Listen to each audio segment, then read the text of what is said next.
Magandang umaga, magandang tanghali o magandang gabi o anong oras nyo napanood ang ating video lesson. Welcome sa ating channel. This is your Professor Engineer Eduardo Tapia. Our lesson for today is geometric significance of the derivative, the slope and equation of the tangent line. Okay. The geometric significance of the derivative is that it represents the slope of the tangent line to a curve at a given point. So if we have here the curve, okay, itong kulay blue, so that is our curve and that is the function x. At certain point A, mayroon po tayong line touches to this curve. Ang tawag natin dyan ay tangent line. And we can find the slope of this line, no, at uh, the derivative of function at f prime of A. So a tangent line is a straight line that touches a curve once and has the same slope as the curve at that location, as shown in the figure of at the right. So, ganun po yun. Now, we have another figure here at ang ating change in y over change in x is also our dy dx. Yun din ang ating slope, no? Itong secant line, okay, suppose the function is given by y equals function x, the derivative of the function at x equals a. So halimbawa mayroon tayong at this point here, okay, mayroong point dito, no? So at ito po ay point A, okay, yun po yung x natin here.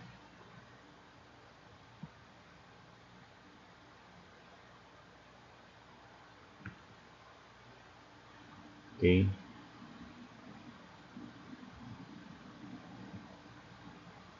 So this is the location of this point, no? So dito yung point A natin. Okay. So point A. So that is the derivative of A or the dy dx at x equals A. So that is the slope at the given function gives the gradient or the slope of the tangent line to the curve y equals f of x at the point a comma f of a. Okay? So mathematically, f prime of a is equal to the limit of the function of x plus delta x minus minus f of x over delta x as delta x approaches 0. Okay? So this limit represent the slope of the secant line. Itong naka-broken line na kulay red, ito. Okay? As the secant point moves closer to the first point. Ito yung first point, yung kulay black. Okay, ito, nakaslant. Tapos ito yung secant point, the secant line. Tapos ito kasi ay pa-move papunta dito sa tangent. So, as this line moving, papunta dito po sa tangent line. Okay? So, kaya po may arrow po tayo papunta po dyan. Okay, becoming the slope of the tangent line. So, magiging slope to. No? Kapag ito ay uurong at uurong papunta dito, magta-touch siya doon sa curve. No? So, then the equation of the tangent line is y equals y minus y sub 0 equals a prime of a times x minus x sub 0, or that is y equals a prime of a times x minus 0 plus y sub 0. Okay? Interpretation of the derivative value. If a prime of a is greater than 0, then the curve is increasing at that point. So, pataas yun. Pero kung less than 0, the curve is decreasing at that point. So, ibig sabihin yung atin po magiging line is going down. Now, if the f of a, the derivative of a equals 0, then the tangent line is horizontal. Okay? Which may indicate a maximum point or a minimum point or a point of inflection. So, pwedeng nasa ibabaw ng curve o pwedeng nasa ilalim ng curve as long as naka-horizontal. Example 1. Find the slope and the equation of the tangent. Okay, the tangent line. So y equals 4x cubed.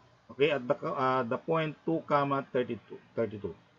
So this 2, 32, this point touches doon sa ating curve.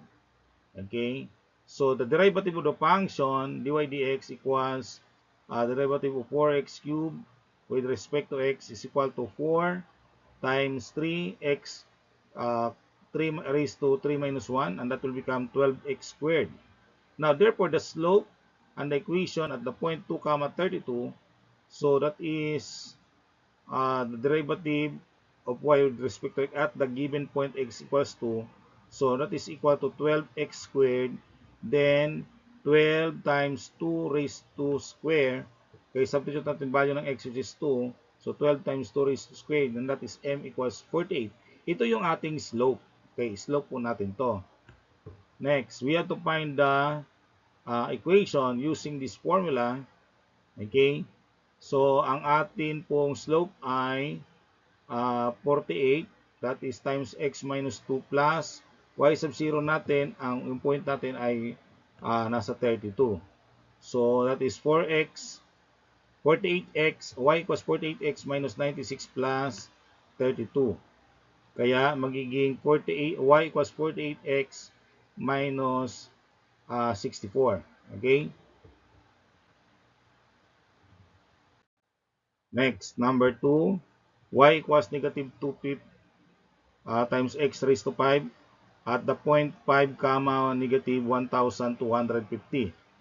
Okay, so you have now dy dx equals negative 2 fifth times the derivative of x to the fifth, so that will become negative 2 fifth times 5x raised to 5 minus 1. So 5 minus 1 is 4, so that will become negative, kasi 5 makancel po natin ang 5 parehas, kaya naging negative 2x raised to the 4th. So the slope at the point 5 comma negative 1,250. So ang x natin ay 5. Okay. So that is equal to x negative 2x raised to the 4th. Kaya naging negative 2 times 5 times 4. And that is m equals negative 1,250. Yun ang ating slope. Ito yung slope natin. Okay. Then the equation is y equals negative 1,000, kasi yung slope natin ay negative 1,250 times x minus 5 minus 1,250 kasi negative to, so pag plus natin dito, so nagiging minus. So y equals negative 1,250x plus 6,250 minus 1,250 as y equals negative 1,250x plus 5,000. Okay? So that is for our example number 2.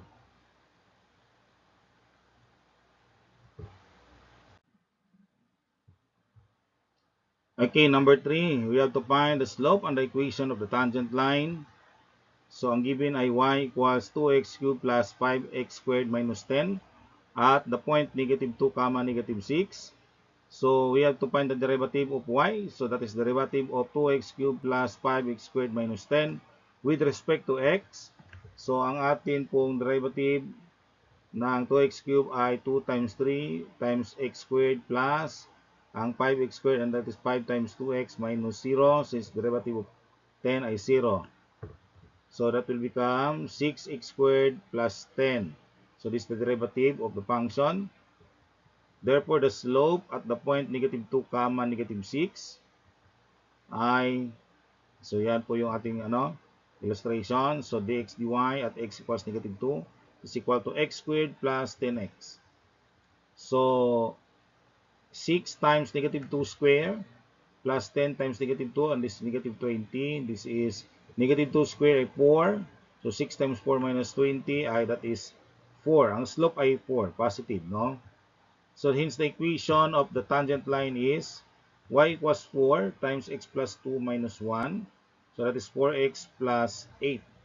So 4x plus 8 minus 6 ay naging 2 na lang, positive 2. Okay?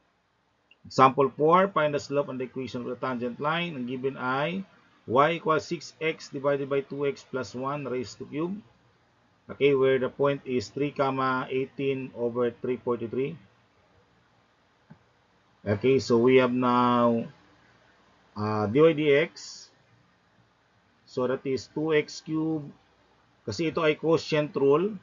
So 2x plus 1 raised to 3 times derivative of u, that is 6x. Derivative of 6x minus 6x times derivative of v, 2x plus 1 cube divided by v squared, 2x plus 1 raised to 3 o cube. So pag simplify natin, so nagiging 6 times 2x plus 1 cube minus 6x times 3.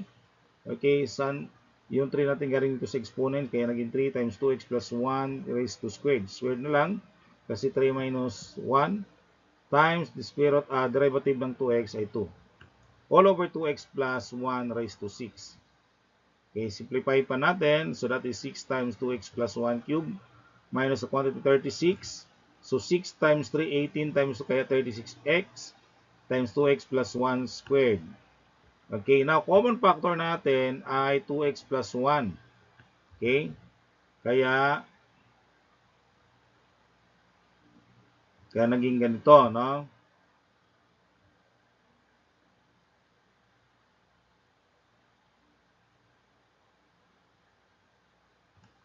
So ito, bine-breakdown natin yung cube, kaya naging 6 times 2x plus 1 times 2x plus 1 squared.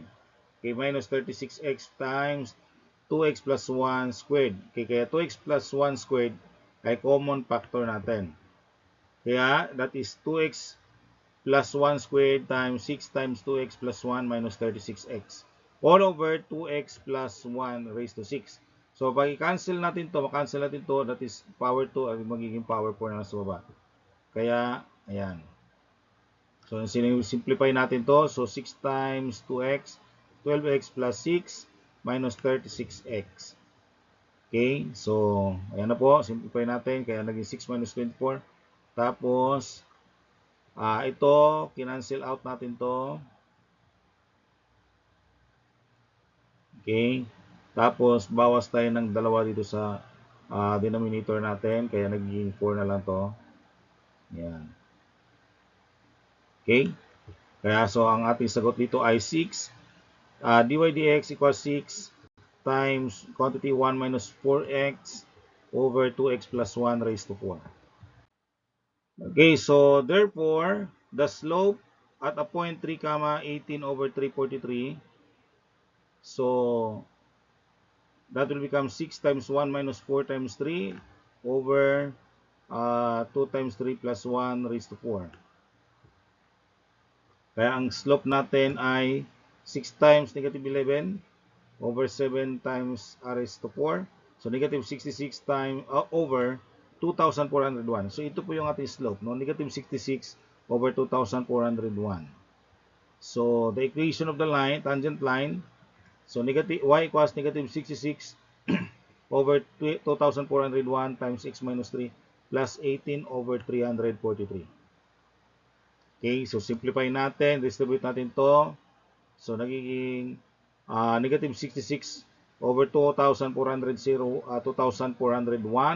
x plus 1,198 divided by 2,401 plus 18 over 343. So our final answer, y equals negative 66 over 2,401x plus 342 over 2,400.